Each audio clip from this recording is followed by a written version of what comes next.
A group of tourists were stunned when they saw the creature, as it looked like nothing they had ever seen before.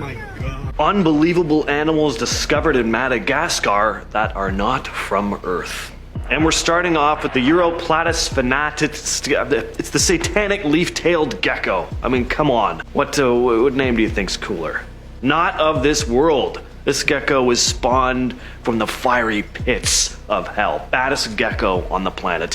Forget the typical gecko you might see like on a car insurance commercial. These things look like they were forged from magma. It gets its nickname for a reason. Its body is shaped like a dead leaf, and it has a tail that looks like it's just been like chewed up and spat out. This is no accident though. The gecko's appearance is its way of blending in with the forest environment of Madagascar. And this gecko has the ability to change color. It's not like a chameleon that shifts through a rainbow of colors, but more like it can match the color and pattern of its surroundings. Again, this helps the gecko avoid being someone else's lunch. Also, those eyes, they're huge, reddish orange, and have vertical pupils, super devilish looking. Their eyes are adapted for low light conditions, helping the gecko hunt for insects in the dimly lit forest. Feeding time for the satanic leaf-tailed gecko is another interesting bit. It's an insectivore, so it snacks on bugs. It's also a sit-and-wait predator, so it chills on a branch, perfectly camouflaged, and when an unsuspecting insect wanders by, it strikes with lightning speed. I think these are my new favorite type of gecko. Next, we have the Fangolabolo. The Fangolabolo is a cryptid that has been a source of terror in Madagascar for centuries, described as a giant bat creature. It is infamous for its nocturnal habits, residing in the caves of Ankarana National Park, standing at 5 feet tall with an imposing 7-foot wingspan. That would make it bigger than the biggest known bat species in the world, the giant crowned flying fox. It's said that the creature has a horrific habit of swooping down and tearing out people's hair.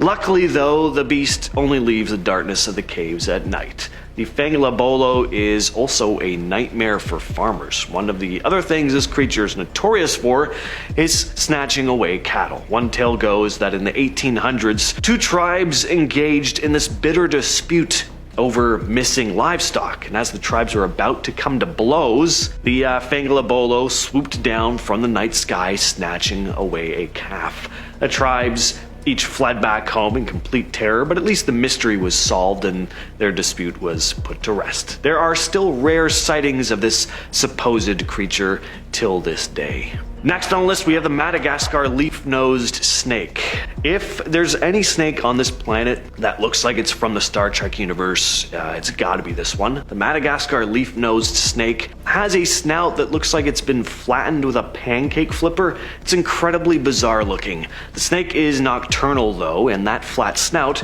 is perfect for burrowing into the forest floor in search of prey. Like many creatures in Madagascar, this snake is all about blending in. Its body has a bark-like pattern that makes it practically disappear among the dead leaves and the debris of the forest floor.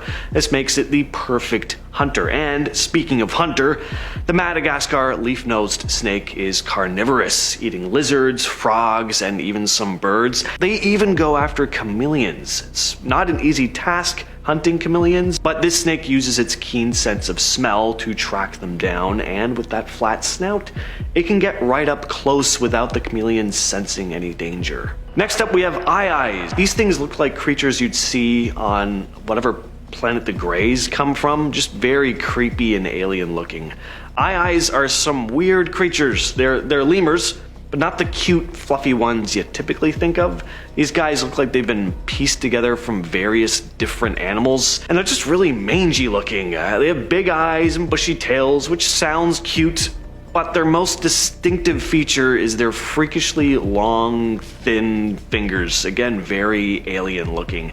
Their middle finger is especially elongated and is used for tapping on tree bark to locate grubs and insects hiding underneath. There's also a myth that these things are a harbinger of bad luck. Some folks in Madagascar, where eye-eyes are found, believe these creatures are bad news. They're seen as omens of doom, and some even think that if an eye-eye points its long, bony finger at you, you're in for some rough luck. And that bad luck starts with watching an eye stare into your soul with those yellow eyes and point at you. I dog on them, but some of them are, I guess, kind of cute, just in an ugly kind of way. Finally, though, we have Darwin's bark spider. Darwin's bark spider, a small arachnid native to Madagascar, is a creature that defies expectations with its seemingly disproportionate web building abilities. So the spider itself is very small, but its webs are colossal, sometimes spanning rivers.